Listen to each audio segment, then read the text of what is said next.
Hey everyone, welcome to this week's edition of Title Scoop. So this week we're talking about more common commercial endorsements, and we're going to focus on the Alta 22 series, which is the location endorsements. Now this is pretty common. You're going to get these requests a lot on commercial transactions, and usually it's the Alta 22, but occasionally you will get the Alta 22.1. So we're going to go over both of them just so you know what they cover and what you need to look for if you get the request. So the Alta 22 is the location endorsement. Now this endorsement can be used on the loan or the owner's policy, and it's ensuring that a designated improvement is located on the land and that that improvement is known as a particular street address. So if you get this request, you do have to fill the endorsement out. Both of these, you're going to have to fill the endorsement out. You're going to put what the principal or basic improvement is. Now you want to say something like the residence, the office building, and an apartment building, that'd be another one. And you don't want to add any additional improvements. So you don't want to say a residence with a pool or an office building with 15 parking spaces. The other thing you don't want to do is you don't want to get too specific. You don't want to give square footage. You don't want to give stories.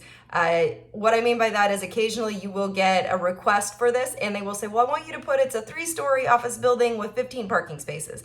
Again, we're not saying what the other improvements on the land are, and we also aren't telling them how many stories it is. We just want it to be the exact basic improvement.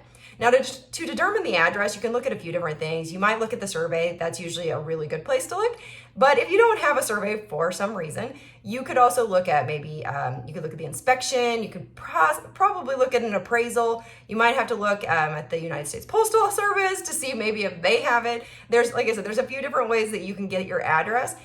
Where it gets a little tricky is maybe you have an office building that's on the corner of 2 different streets, and because it's on different streets and you can enter at different locations, they maybe have 2 different addresses. So you're going to have to confirm which address is proper. And again, if you guys are having questions on that and you can't quite figure it out, call your underwriter and we can look at the information you have and see if you can get the street address or if you need to get something else to confirm it.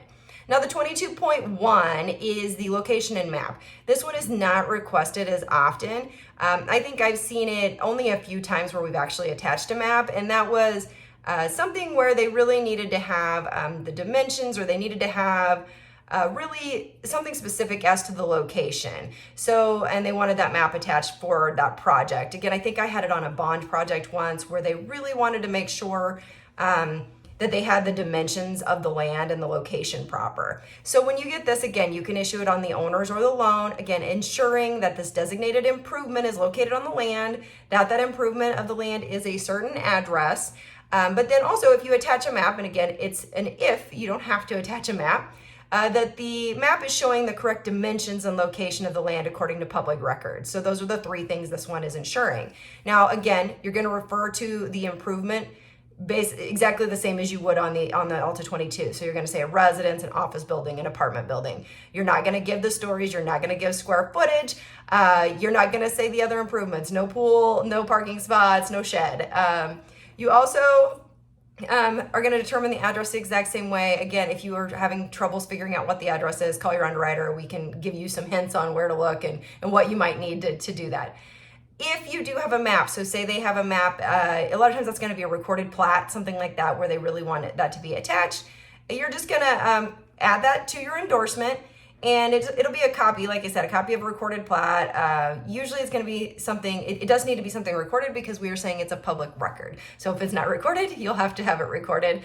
And again, if for some reason it is going a little bit more into detail than what we're insuring, so maybe it actually says square footage, you may want to ask for that to be deleted just so, or maybe mark it out so that it's not showing when you issue that endorsement.